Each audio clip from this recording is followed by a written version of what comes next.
Okay, I think we're good. Hopefully everybody can hear me. Hello, everybody. Hopefully you can hear us. We're going to try this live stream from my house. We have the one and only McGinnis here tonight on house arrest. We're going to live stream. He's in my basement doing a book signing tonight. I am in your basement. That's a very nice basement. Thank you. Thank you. Yes, I've become quite fond of it. Well, it's your basement. So. Normally we would try and do something like this at obviously at a venue outside of my home, but clearly I'm under house arrest, so we decided to do it here. And we've got some of my wonderful friends here. The crackpot farmer is here with his lovely wife, all the way from Oyen, Alberta, Sybil, I guess actually technically.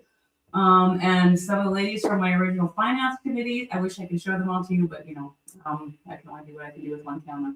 So welcome. I'm just going to mute for a bit. We're expecting a couple more people. So just sit back and relax, and I'll see you in the chat. You get really good at this.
Okay, hello everyone, and welcome once again to House Arrest. This is episode 12, and you may recognize this gentleman beside me. I think he was on episode 5 or 6.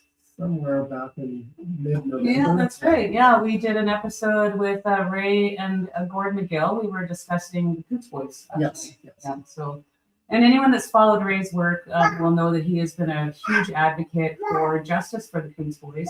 He's been diligently telling our story, and for all of us, really, everyone involved in the convoy. Obviously, UnJustified.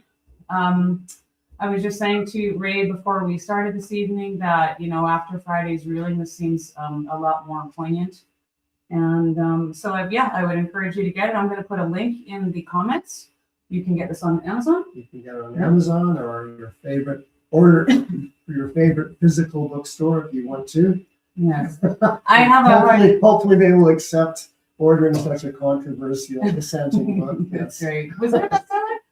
No, it's not a bestseller. No, Yeah, but, it should be. It really should be. He's absolutely right. So, again, just thank you so much to Ray for all he's done for all of us. All the articles that he's written, and really just spreading the truth and getting the story about all these cases, all of the injustices.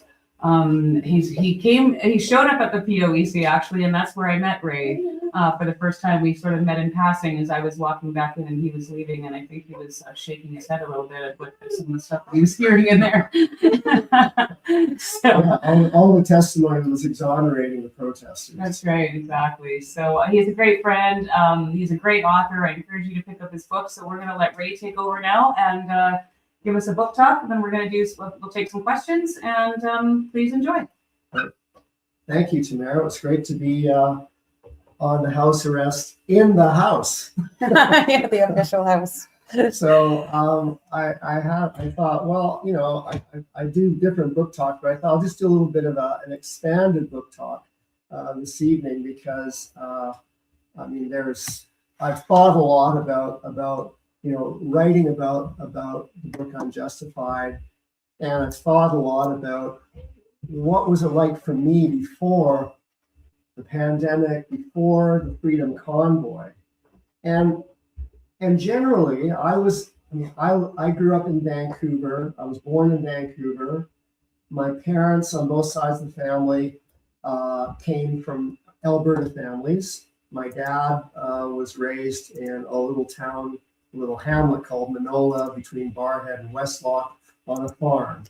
And my grandfather voted for the CCF way back in the day. And Tommy Douglas was a great hero. And all of that was because people were concerned back in the 30s and 40s and 50s about farmers having a fair shake and being able to stand up to the bankers. And things like that was sort of what my grandfather was concerned about. I don't think he would recognize the NDP today.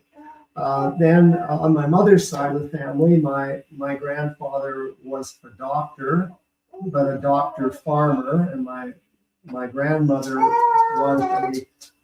was a teacher after my grandfather died in a car and train accident when he was just 20 years old back in 1934. When my mother was 3.5. So my mother was raised by a single mother with 3 daughters, and my grandmother taught till she was 75 in the school system teaching math, and so I have that kind of background. But growing up on the West Coast in Vancouver, and my politics over time became the NDP, probably because my grandfather liked Tommy Douglas. That's. I think that for me, I've gone through a whole revolution of rethinking so many things in the last 6 years, especially. Not that there weren't little inklings or little oopses along the way, but certainly everything that happened once we did 2 weeks to flatten the curve changed a lot of my thinking, as I'm sure for many people here in this room and live stream. And so I started thinking about I never thought much about the word gaslighting until the last few years, and I've gotten to know some really great people. I've been able to go down to a couple of conferences with the Brownstone Institute. Jeffrey Tucker, who guest hosted a number of podcasts for Trish Wood is Critical this summer and winter, They had a conference that I went to at the Polyface Farm in rural Virginia in September. And then I went to another conference in Salt Lake City in late October. One of the people I met there was a man named Toby Rogers, who testified at the United States Senate about vaccine injuries. And one of the things he said recently was, many people die when they fall asleep while smoking because the cigarette falls and sets the couch on fire. Back in the 70s in the States, regulators wanted the cigarette industry to create self-extinguishing cigarettes to prevent this from happening, fires in couches and beds. But the cigarette industry worried that this would make smoking less pleasurable because it's a bummer to keep relighting cigarettes all the time. And it also would probably hurt sales. And so the cigarette industry back in the 70s came up with something called spontaneous human combustion as an explanation instead. And so the thinking went like this with spontaneous human combustion with the cigarette industry reps. People just catch fire for no reason. It's a mystery.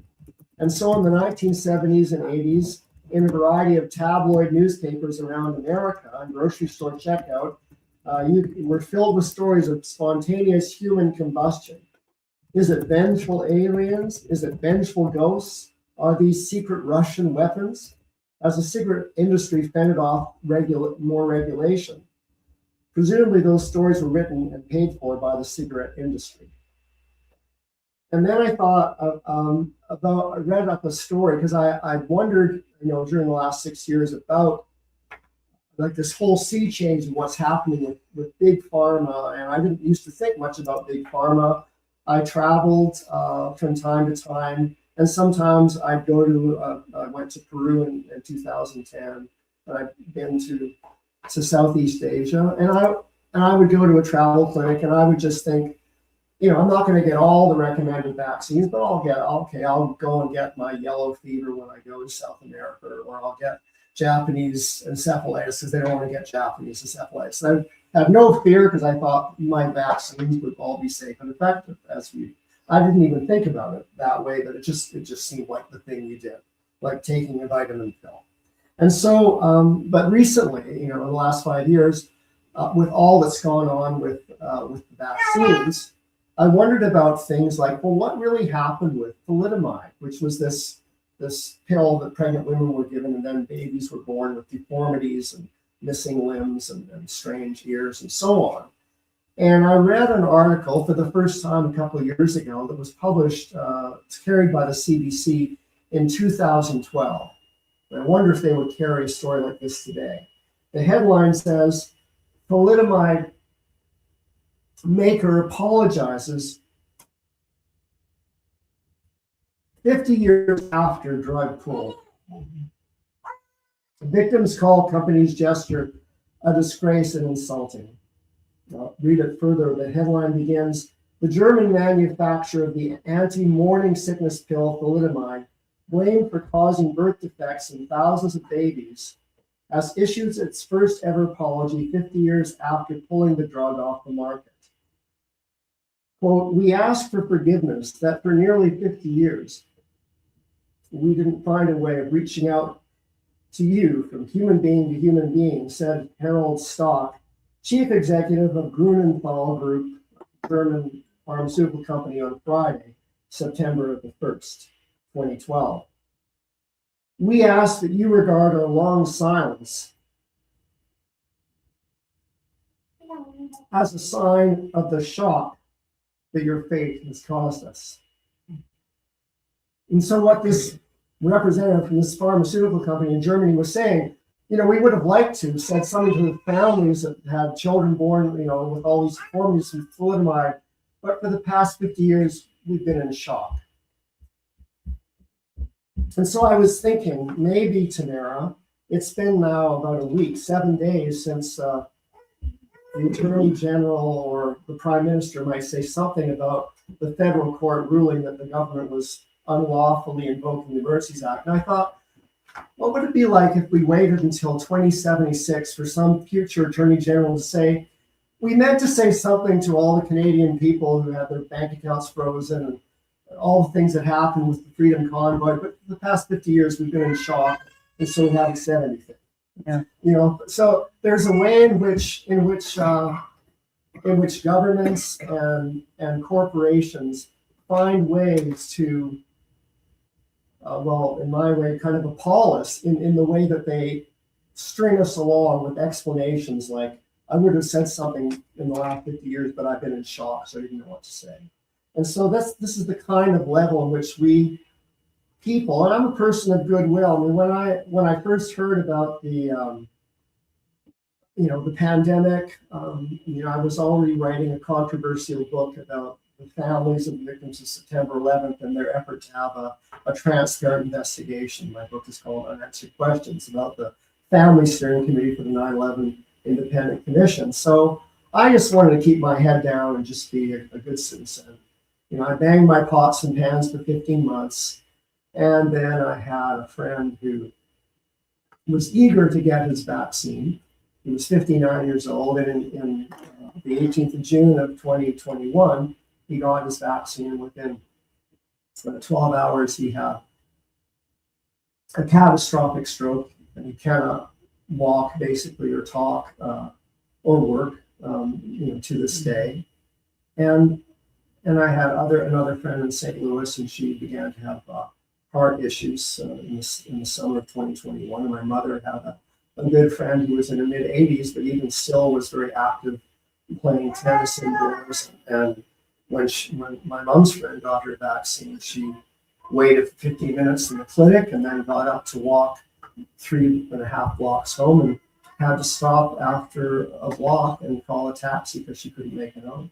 And still really doesn't have, she has maybe, my mom's friend is maybe, 6 blocks on a good day, and that's it. So I knew people were getting vaccine injured. And so by the time the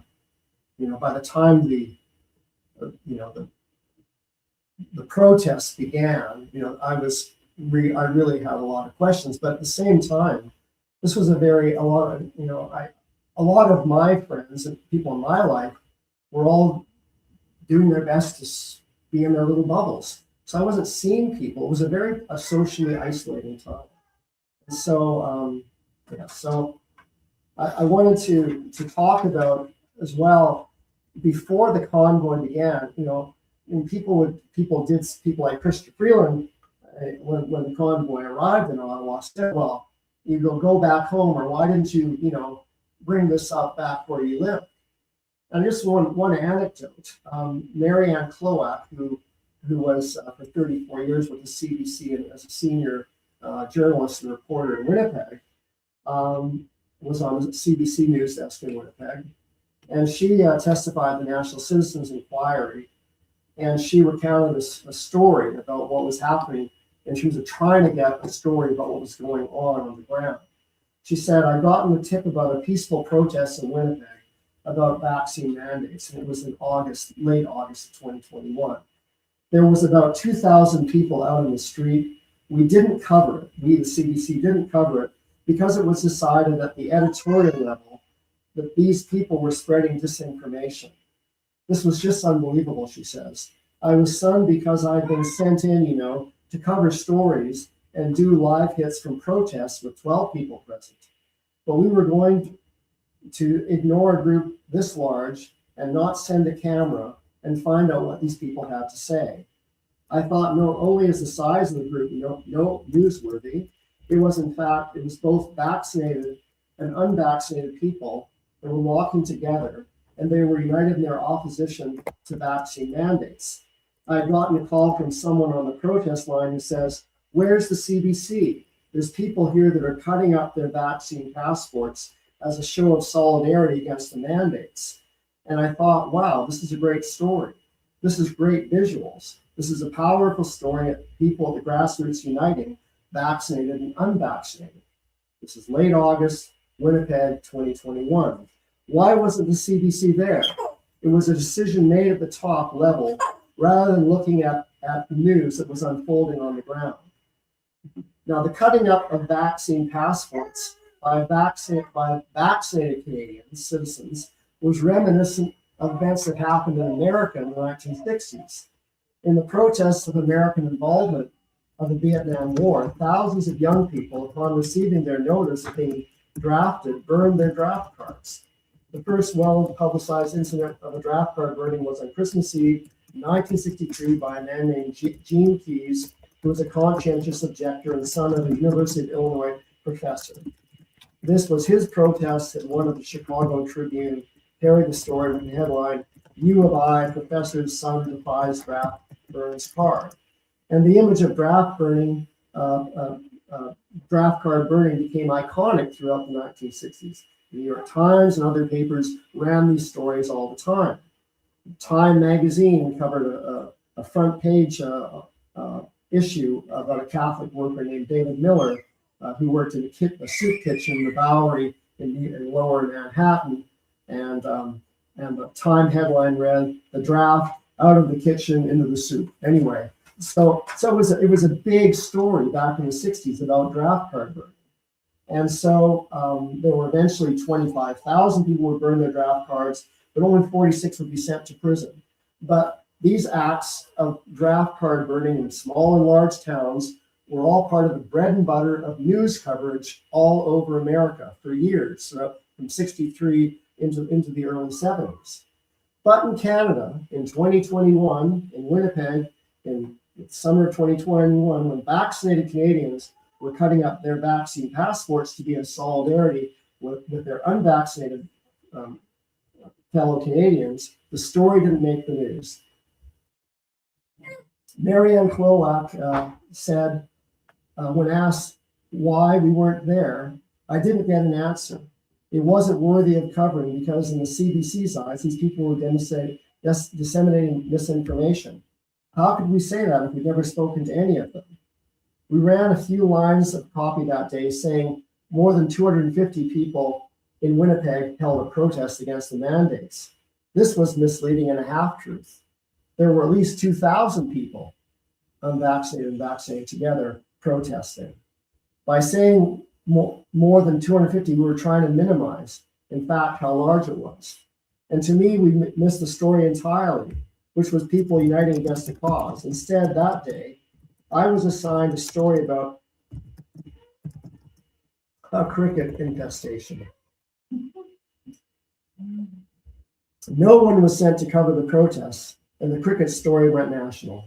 So there was a big protest of vaccinated and unvaccinated Canadians in Winnipeg, 2,000 or more, and the CBC's response literally was crickets.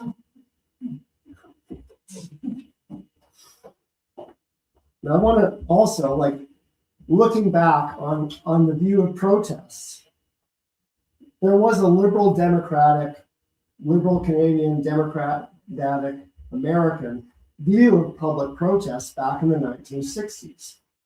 One of the icons for many liberal progressive baby boomers, and the baby boomers just largely, many of them re-elected the liberal government last April.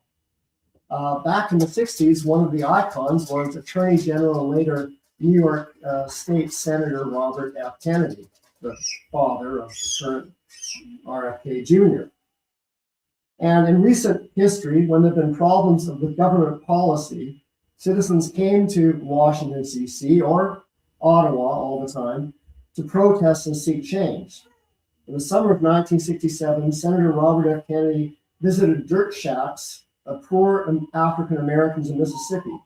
He met with people who could not even afford to pay the U.S. government's $2 a month to buy food stamps, which is about 27 Canadian and change in 2026 per month. President Lyndon Johnson's war on poverty was becoming a war on America's poor. And Robert Kennedy's civil rights activist Marian Wright said that Kennedy said to her, "The only way there's ever going to be any change is if it's more uncomfortable for Congress not to act than for them to act. I think what really needs to happen is you've got to get an awful lot of poor people who just come to Washington and say that they're going to stay there until something happens. And it gets really unpleasant for the lawmakers and the politicians, and there are some arrests. It's just very nasty business, and Congress gets really embarrassed, and they finally have to act. And also, I've read that Senator Robert Kennedy, he announced he launched his campaign to run for president for the Democratic ticket on March the 18th, 1968. And I'd heard, there was a song after he was assassinated where there's a quote where he quotes from George Bernard Shaw that says, "Some people see things the way they are and say why. I dream things that never were and say why not." But I didn't know more about what he said in that speech, so I looked it up.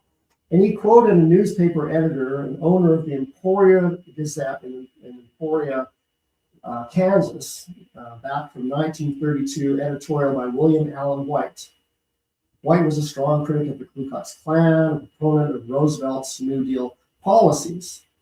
And Kennedy quoted White from the editorial, underscoring this: "If our colleges and universities do not breed men and women today, we might say, who riot, who rebel, who attack life with all the youthful vigor and vision, there is something wrong with our colleges. The more riots that come out of our college campuses, the better the world tomorrow." Kennedy said, "I know what a great affection this university has for him," William Allen White, the former editor of the Emporia Gazette. "He is an honored man today, for he spoke as he believed. He did not conceal and concern in comforting words. He did not delude his readers or himself with false hopes and with illusions. This spirit of honest confrontation is what America needs today. It has been missing all too often in recent years, and this is why I'm running for president of the United States of America." Now, the media response, here's Robert F. Kennedy Jr., the senator from New York, saying, "I'm going to run for president." And he's citing, wouldn't it be great if more people on our colleges and campuses were protesting and rioting and rebelling? And the media at the time applauded his response. Now, imagine the media we've had in Canada the last 5 years would not applaud anyone who suggested there be protests or never mind riots, because the media has basically been telling us, just cooperate, get along, keep your head down, follow all the orders. And so I think it's so ironic that we have this iconic person back in the 1960s, Robert F. Kennedy, that was so revered by so many of our aging baby boomers in Canada today, who now have flipped their whole script. And so they're nervous about people who protest. And the moment something is reported on the news about insurrection and mercenaries and everything else, they believe the most catastrophic narrative going around. So, and I want to also, honoring Tamara and Chris and others who have been behind bars. Robert F. Kennedy, in 1960 was very upset because someone named Dr. Martin Luther King Jr. Had been placed in a maximum security prison in Leavesville, Georgia. Why was this? Well, he had joined a student sit-in in Rich's department store in Atlanta, and though the students were released, Dr. King was left there, and he was. It was a suspended sentence for driving without a Georgia license. Now, I've got a rental car. I have a British Columbia license, and I flew to Calgary and picked up my Alberta license car, and I'm going to be driving into Saskatchewan tomorrow, all with my BC license. If I get pulled over, I'll show them my British Columbia license. But Dr. Martin Luther King Jr. was arrested and put in shackles and put on a chain gang, all because he was driving with an Alabama license instead of a Georgia license.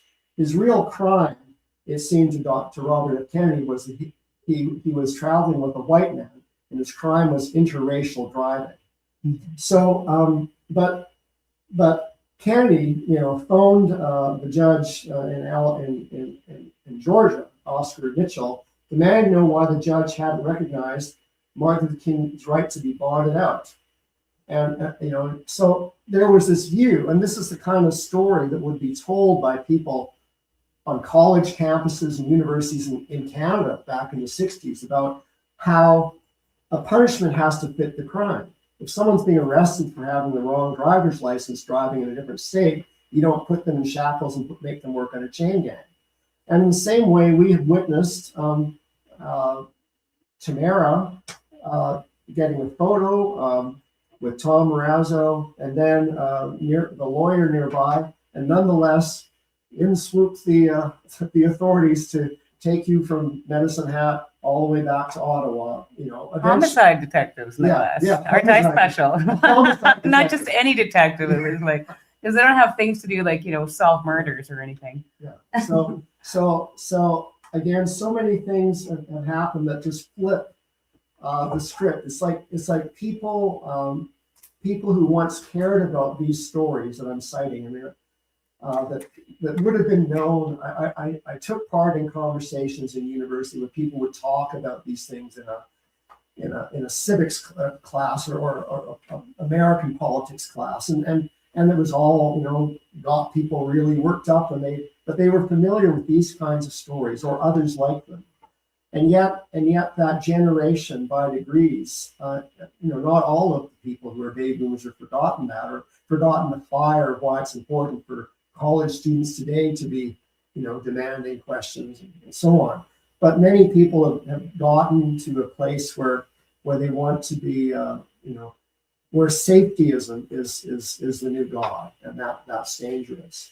And also, as I've been, writing about and researching, one of the things that's come along in the last year is that a whole tranche of over 1,800 emails sent by or received by Dr. Theresa Tam, our federal public health minister, or chief of public health.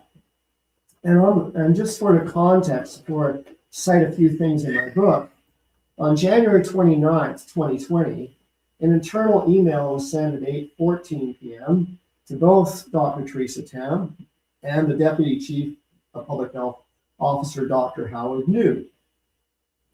It was subsequently made available through access to information requests and posted online by a man named Brett Sears back in October. And the subject heading is NML testing alteration. And NML stands for the National Microbiology Laboratory. I hate all these acronyms, but anyway. and testing alteration. The email refers to the SAC, which is the Special Advisory Committee on COVID-19, and the TAC, which is the Technical Advisory Committee.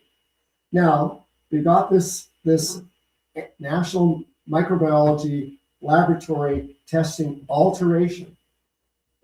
Theresa, it says, I have just been informed that unannounced National Microbiology Laboratory has developed another novel coronavirus real-time PCR test that they are planning to go public tomorrow. At noon today, you didn't mention this, and there's been no communication from the Special Advisory Committee on COVID-19 in this regard. Furthermore, the National Microbiology Laboratory has redone one of its redacted negative test samples and have notified our redacted that is now positive. So this was then communicated to a local redacted person that the original test may not be correct. So what's happening, what the person is alerting Dr. Tam to, is that the National Microbiology Laboratory is receiving negative PCR tests, and then some of these are being flipped by staffers to be positive. And so when we think about all of those months or days, every day, we got so many positive cases of COVID-19, we now can understand that a percentage of those positive cases had been negative, and that there were staff just flipping them for public dissemination. As well as, so that's that alteration, as well as the PCR tests. It goes on to say that we have even more false positives, and we know that the initial PCR test may be a poor indicator of current infection It's a very sensitive indicator of past episode. Maybe you could have had COVID-19 3 to 6 weeks ago. And so the test you got today says you're positive, but we know that actually you're probably negative, but you might have had something 6 weeks ago. And so as a result, the person, we don't know the name of who this person is internally, it's all redacted, but they're saying to Dr. Teresa Tan, we are trying to do some damage control at this end, and I don't know why negative samples were sent to the National Microbiology Laboratory in the first place. This is not consistent with protocol. Your insight and position on this matter would be appreciated. And I can tell you from what I can see from other emails that the answer from public health was you're just going to double down and pretend that what you've written to us doesn't exist. And so when I ended up writing my book, I was my mother is now 94, and at the time she would have been 90. So I see her, I talk to her every day and see her 3 or 4 times a week, and I was not going to be traveling to Ottawa. But I did go to a protest that happened on Robson Street in Burrard area in downtown Vancouver. And I haven't watched the TV since 1990, since the Persian Gulf War. I'd rather not get all the visuals and stuff, and I'd rather just read things or listen to a podcast or radio. So, and that's probably a good thing for me, because I think what would it have been like if I was a citizen in Canada, been watching all the apparently scary visuals of people falling over dead in China and big white tents for the dead or the sick in Central Park in New York City, and all the stuff that was going on. Maybe I would have been scared out of my mind, but I wasn't, because I wasn't seeing all this stuff.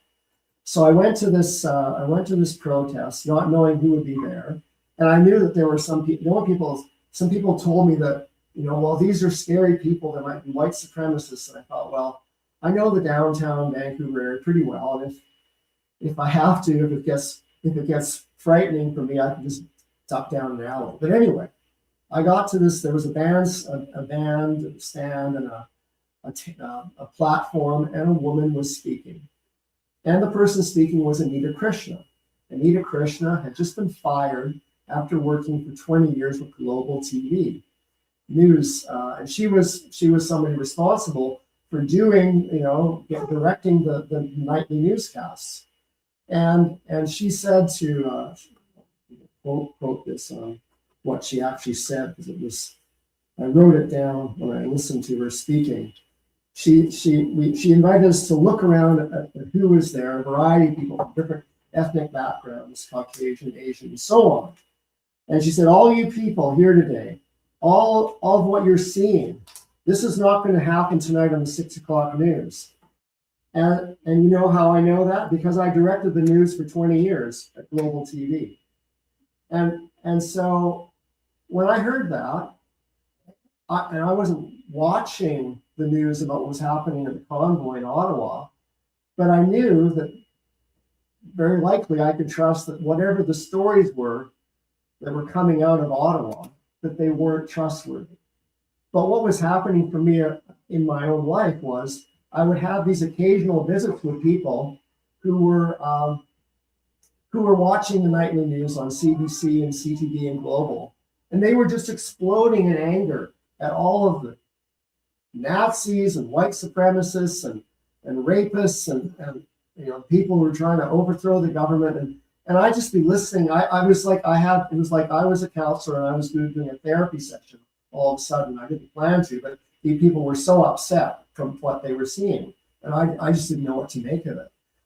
However, I had gone to University of Toronto, and I had studied something about the War Measures Act and its invocation during the October crisis, the FLQ crisis in 1970. And I remembered that, in that case, there was one diplomat that was murdered, another was kidnapped, and there was, all talk of all manner of things going on with Quebec and everything. But even still, I knew that the leader of the New Democratic Party, Tommy Douglas, strongly questioned Prime Minister Pierre Elliott Trudeau's decision to invoke the War Measures Act at that time. And he said at the time that when a government reaches for the most extreme measure, that is when members of the opposition parties have to ask the toughest questions. And so I just knew inside of myself that there was something wrong with the invocation of the Emergencies Act. And so then I quickly just decided to do a deep dive, seeing what I could see from Livestream, and also looking at the history of protests in Canada since World War I, going back to the Winnipeg strike and other things, the march from Regina to Ottawa. And even though our Prime Minister R.B. Bennett in 1935 didn't like the strikers that came from the West, he met together with some other people on his side with 8 protesters. They had a testy discussion, but he met with them. And that was the way that the politicians dealt with protests pretty much all the way up until January, February 2022 in Ottawa. So I wrote a long article, and I have no background with the media or papers or anything. So I just sort of I wrote this article, and I found a website, actually kind of a progressive left website called Dissenting Voice down in the States. And they took my article, writing all about, what had just happened. I think I published on the 20th of February. And then after that, I just got more and more interested and started writing more articles. And then I'd seen enough that I decided I would fly my own dime from Vancouver to Ottawa and be there the week of the 14th to 18th of November of 2022, which is when I met Tamara and Thomas and a few other people. One of the things I found really interesting, I was walking down Wellington Street every day. There were still barricades. Nobody was able to drive a vehicle down Wellington Street. And it was as if the ghost of the convoy was in the minds of the mayor and maybe the federal government, that they wanted to remind the citizens of Ottawa how dangerous the convoy is. They still have these barricades up in case some crazy protester came out of nowhere and decided to drive down Wellington Street. So, but also, you had to go through security like you do going through an airport. And then I would go in, and the week I was there, there were people, Brenda Lucky, the RCMP commissioner, David Vigneault, the head of the Canadian Security and Intelligence Services, a number of people from Transport Canada. There was people like Janice Charette, who was the clerk of the Privy Council, and her deputy, Natalie Drouin, and the National Security Advisor to the Prime Minister, Jody Thomas, among others.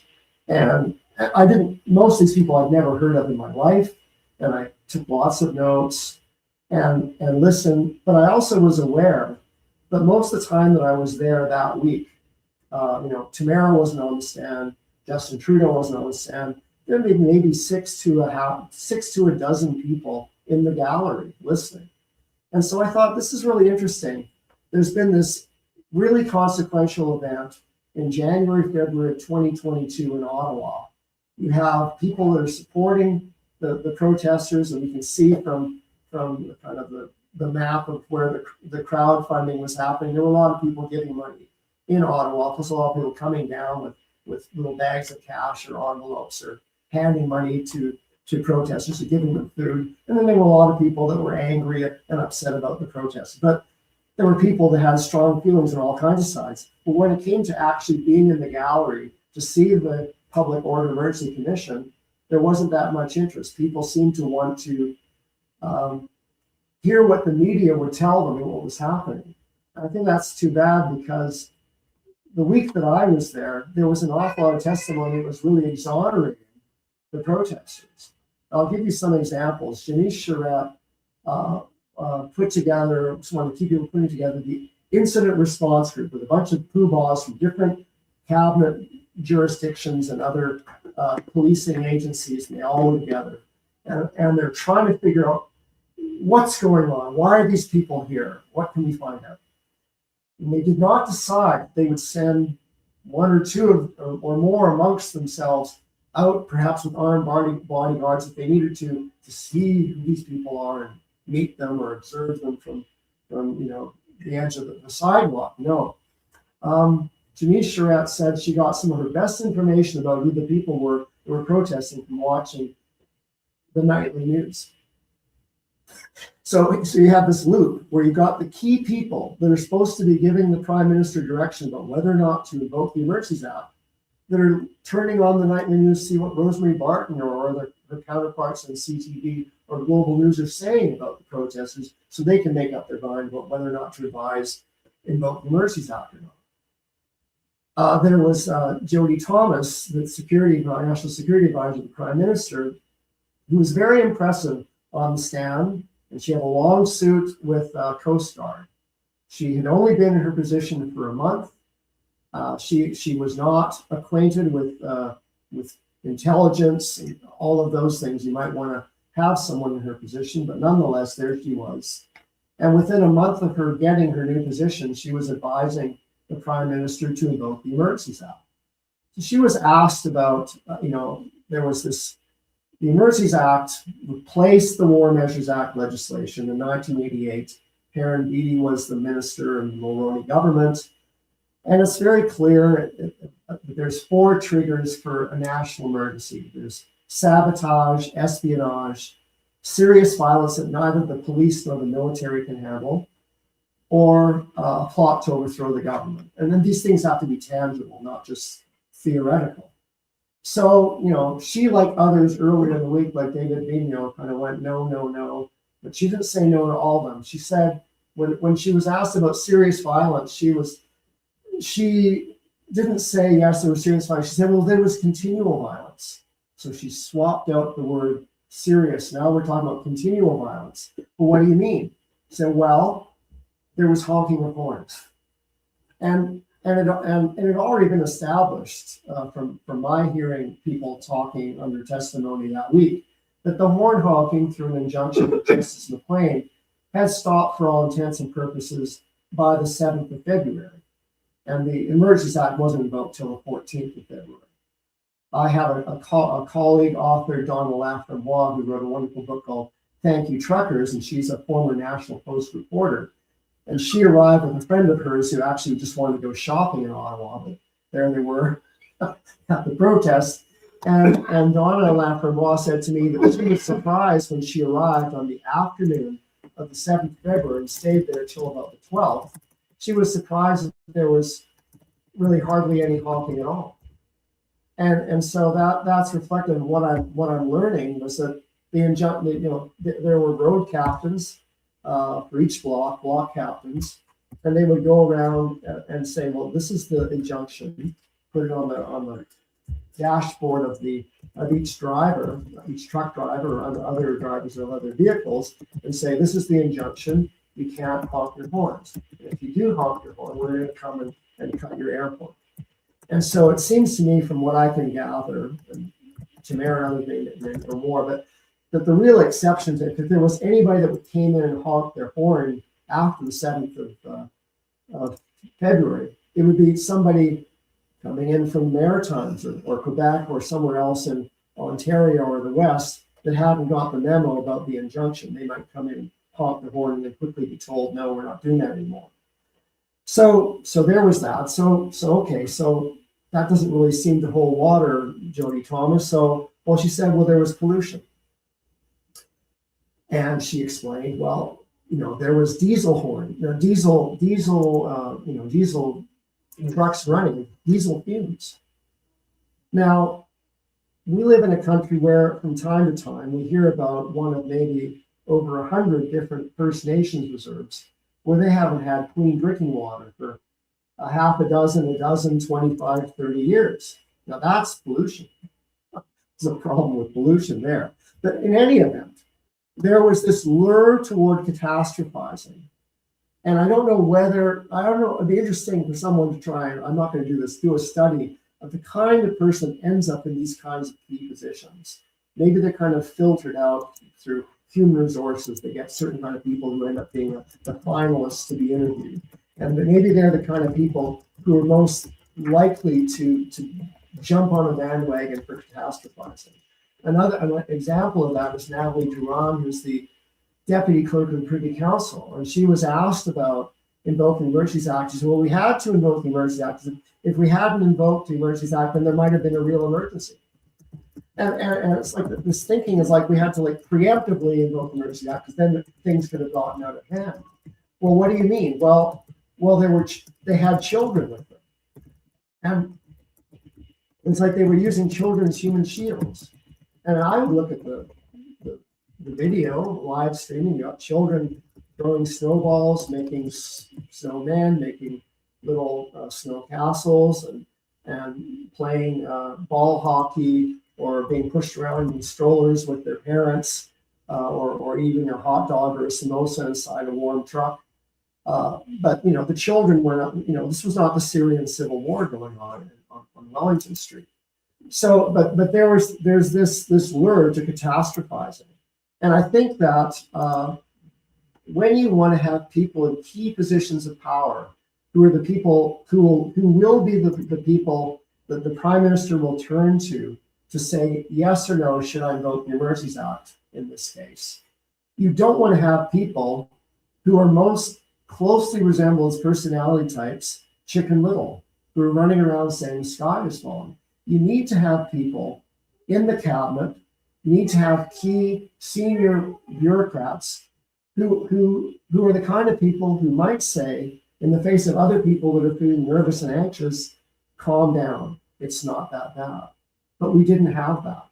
And I think that regardless of what government takes shape, and if governments change in the future, you want to have people who can say, calm down, who want to be able to say, let's get a grip, and not say the sky is falling. But that's what we have in January, February 2022. So I wrote this book. After I went to the Public Order Emergency Commission, I eventually read all 2,200 pages of the 3 volumes of the inquiry. So it's very dry reading, but there's things that just popped out at me.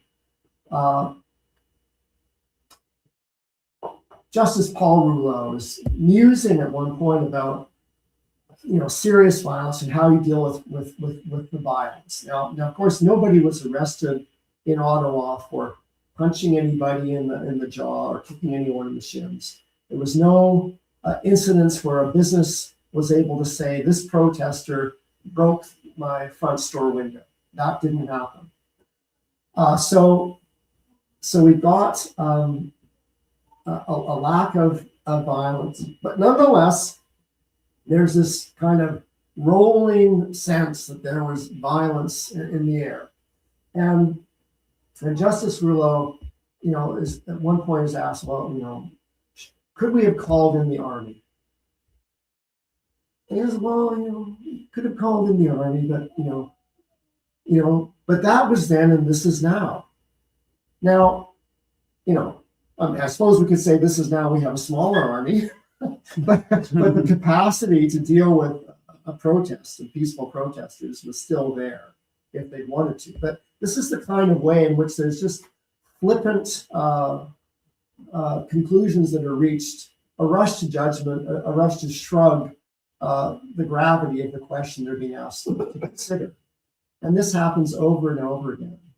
I mean, with the case of the Coots 2. Now, nobody can know what's in the head of the jurors, because in a Canadian system, once the jury makes a decision, they're not going to speak. One of the people who was convicted and who still remains in custody is Tony Oleanic. And he had this additional charge of possession of an explosive for a dangerous purpose. Now, what I understand is his father, who was in the Canadian Armed Forces, a peacekeeper, I think in Cyprus, moved on from that life and worked at a stone quarry in southern Alberta, as did his son. You know, to what extent or how often, occasionally or full time, I don't know. But in any event, they worked at the stone quarry, and the father had knew how to create an explosive device, which you get from a small piece of piping at a local hardware store, with some easily attainable from a hardware store, a little bit of gunpowder. And what they would do was when they're trying to drill into the rock wall to get different parts, pieces of rock to make flagstones or whatever else you want to do for a rock garden and so on, occasionally the drill gets stuck in the stone wall. And so we would use this explosive device to dislodge the drill. The father died in 2017, which included this now rather corroded explosive device, which may not even have worked anymore. But nonetheless, the son received that item plus many other items, as well as his mother receiving other items from the father's estate. And then that explosive device went into his home in Clare's home, which is a 2-hour drive away from Coos. But if you read the papers or heard the newscasts, you might think, as a TV follower or a reader of the papers, that there was this explosive device in the middle of the streets of Coos that was about ready to be exploded, but it was 2 hours away. Now, it may be a technicality in which contributed to Tony Oleanic being convicted on this charge. The father had a permit for the explosive device, and after the father died, the son didn't renew the permit. And that might be part of what ended up happening in terms of the mind of the jury. Again, I can't know. But in any event, there's a way in which this whole story tells us something about a certain leadership that's developed over time in bureaucracies and governments, and even I think in corporate life as well. Because when Deputy Prime Minister and Finance Minister Chrystia Freeland was meeting with a number of heads of different banks, they seemed to be quite, not all of them, but many of them seemed to be quite open to the idea of freezing bank accounts. So again, this kind of this groupthink that happens that goes toward these kinds of decisions is really concerning for where we're going as a country. So I think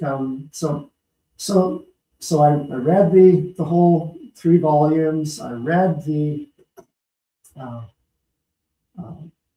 and then I went to Covert Action magazine, which is another liberal left-wing publication in Washington, D.C. And I gave them a 7,000-word article critiquing the report that came out in February of 2023. And then after that happened, then I ended up on 8 or 10 different podcasts in America and on the Trish Woods critical show in Canada and a couple other ones in Europe. And then that led to my being coaxed to write a book, which is what then happened. So the book came out, in September 2024. I sent my manuscript in March of 2024. So, of course, much has happened nearly 2 years later, and I want to chronicle more of that later on. But I find myself almost like the accidental author of this kind of a book, and it certainly has been. I live now kind of a divided life. I have my historic friends in my address book and numbers of relatives that do or don't know what I'm writing about. I've certainly lost dozens of friends over this. And then I have made newer friends. And now I have Christmas parties or Christmas tree decorating parties.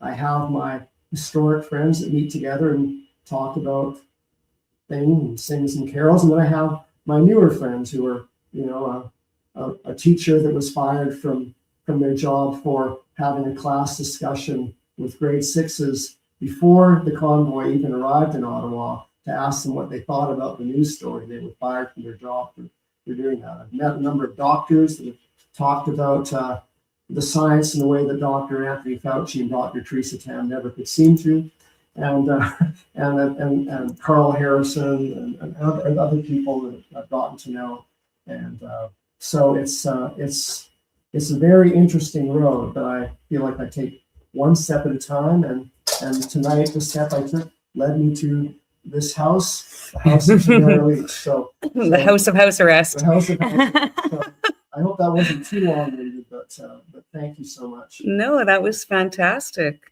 Thank you. Do you guys have any questions for Ray? Anybody have any questions at all? Anybody online have any questions for Ray? Let's see. I was just thinking when you were talking about Vietnam protesting, that's my age group. And matter of fact, within the first 3 weeks of the Vietnam War, I lost a buddy over there. But 5 miles from my home, the back dodgers from across the border, and they had a nudist colony. Oh, I never got to go to it because I was told it's full of drugs. And they never invited me because I was a drunk in those days, and I probably used all the drugs. But they were protesting the Vietnam War. Yeah. The Vietnam War was very different than the Second World War, First World War, because those veterans all come back. Some of them 10 at a time, where the Second World War, they all come back all at once. Yeah. And so these guys would come back and people would throw tomatoes at them. it's yeah. I mean, you watch some of the documentaries, and you know, I mean, I had friends of mine in Sacramento, and my friend Deborah's husband, whose name I can't remember his name now, but this is back in the early 2000s. But he, you know, in a way, he was still fighting the Vietnam War, and you know, it's you know, what happens to, you know, regardless of what you think of any theater of war, when you have people who return from the battlefield, so often there's a lack of support, you know, and too many people who are veterans in America and in Canada end up being among the homeless because it's just too tough a burden, and they're difficult sometimes to live with. Marriages fall apart. You can't get a job, you know? And so yeah, it's a real challenge. They're medically destroyed as well. Yeah. And I feel like it's deliberate. I have a question from Sherilyn online here. She's watching us on YouTube. She's asking, has there been any pushback that you have found regarding childhood vaccines? Any pushback regarding childhood vaccines? You know, the childhood vaccines in Canada, I'm not aware of any big turnaround in terms of the childhood vaccines are being recommended, including COVID vaccines for the very young in Canada. Where there has been some shift is in America. And that's a real difficult tug of war, because you get people on new committees in the Center for Disease Control or the National Institutes of Health, and you have, you know, people of goodwill that are trying to scale back the 72 vaccines, or, you know, suggesting, well, maybe we shouldn't be doing all these vaccines at once, because, you know, I've read that in Japan they decided we're not going to give any vaccinations to any children under the age of 2. And it should be a matter of interest for Canadian researchers and American researchers and beyond, that it seems that suddenly in Japan, sudden infant death syndrome has virtually disappeared. Interesting. Now, you know, I'm not going to bother venturing in to say why that is, but I think since the Japanese don't vaccinate children under 2, and that's happened, we should be interested in that and learn more about it. Diane Townsend says she enjoyed your book. Thanks, Diane.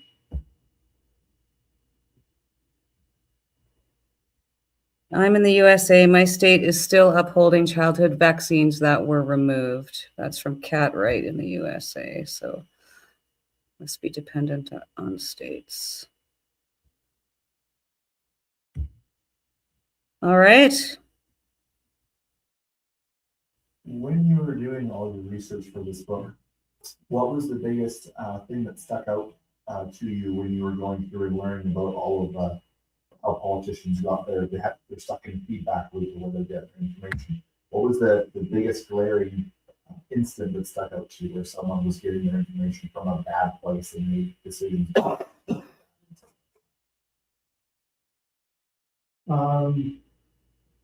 Wait, maybe just repeat the question back just in case it doesn't make So the question was like, one thing that really stuck out in terms of where politicians were getting,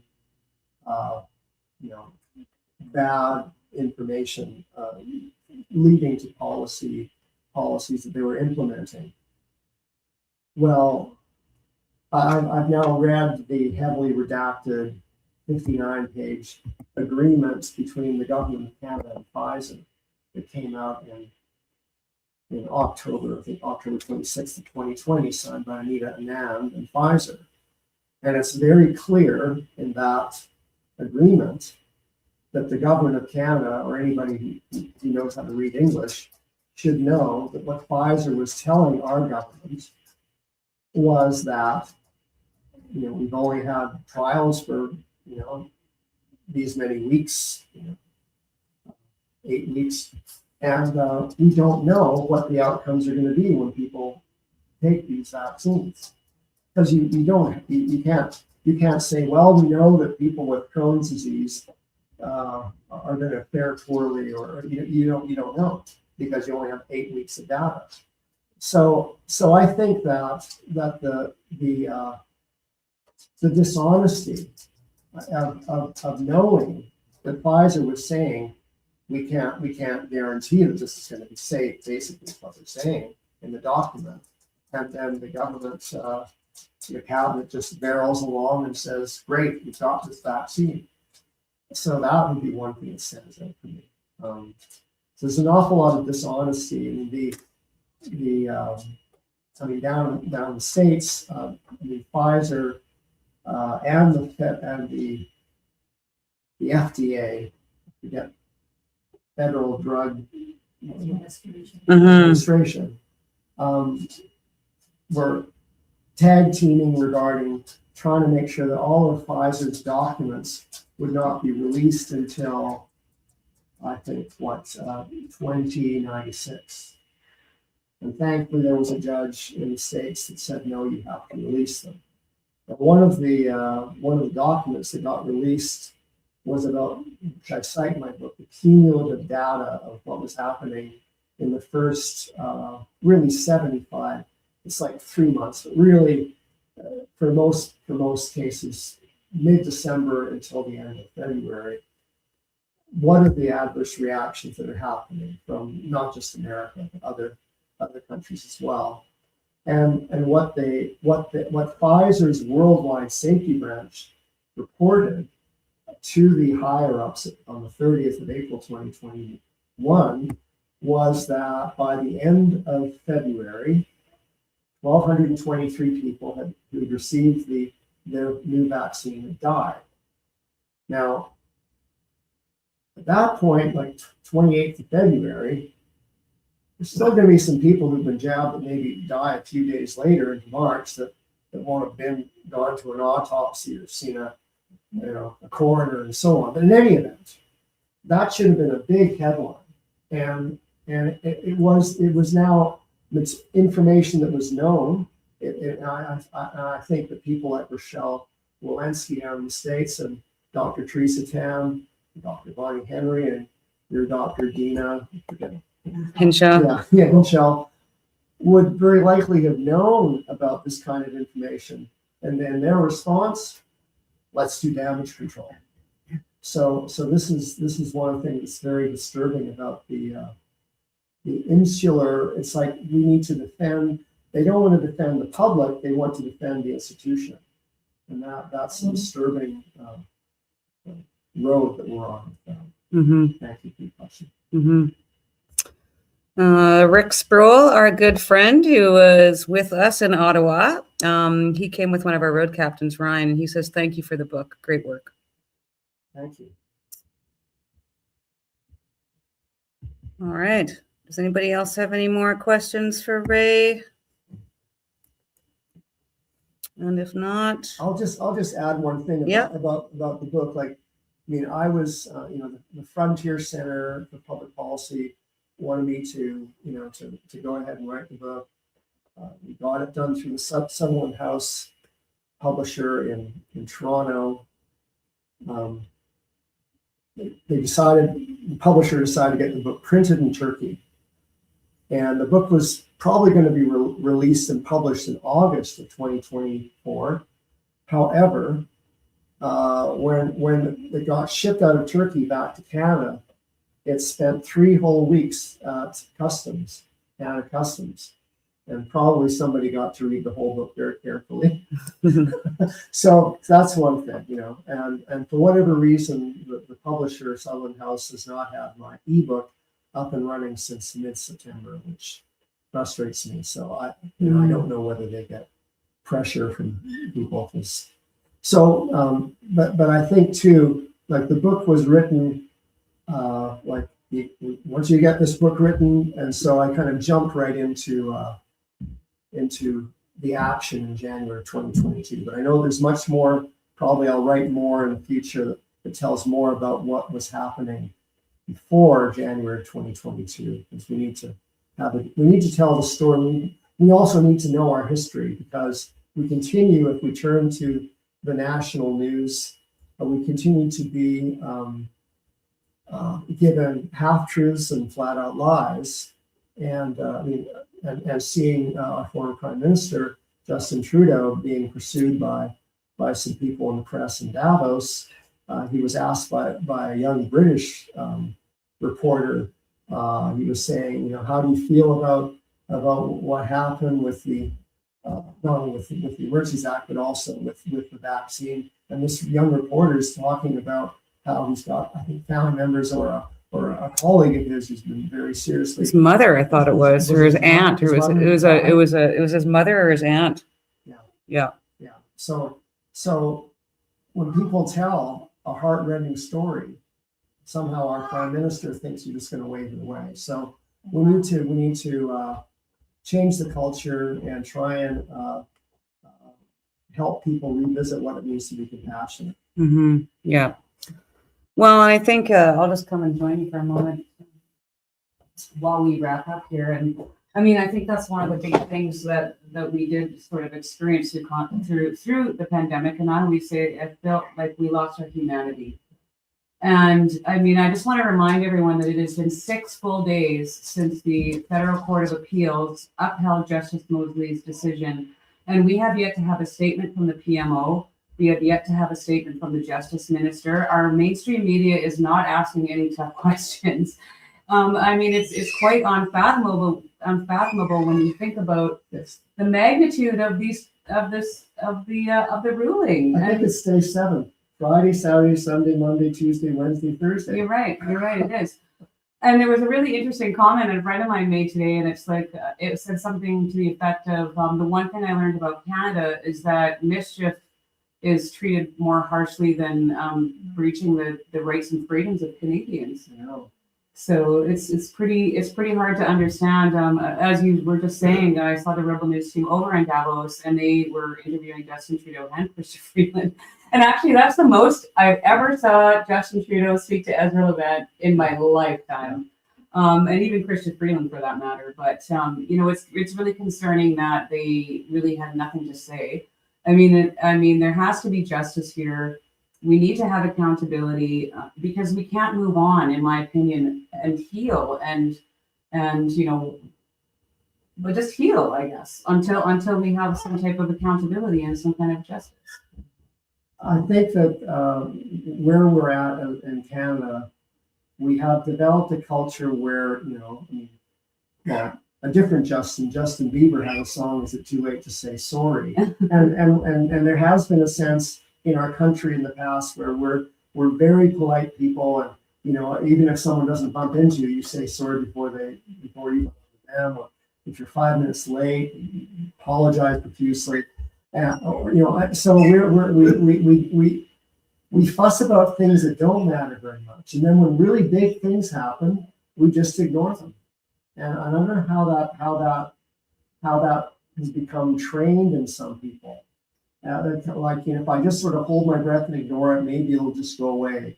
You know, but here we have this federal court ruling, Court of Appeals ruling that's so important, and it's far more important than Bev Oda from former Stephen Harper's cabinet resigning in shame because she spent $16 on a glass of orange juice. Yes, exactly. Yeah, exactly. It's it's pretty hard to believe. I just had a point and I completely forgot what I was going to say. So I guess does anybody else have any more questions for Ray? No,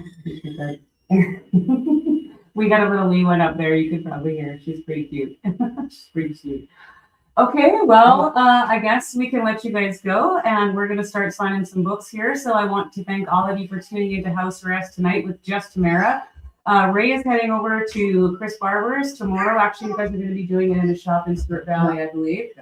So if you're in the Swift Current area or Southern Saskatchewan area and you would like to attend, please get a hold of Chris Barber, or you can email us at 18house.arrest@gmail.com, and I will get that sent over to him. So from myself, thank you for coming, Ray.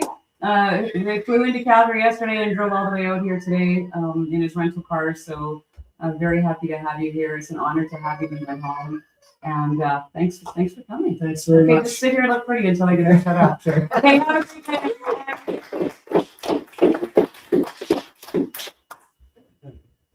Thanks, everyone. Thanks, Tamara, for hosting, and to Ray for his dedication. Okay, it is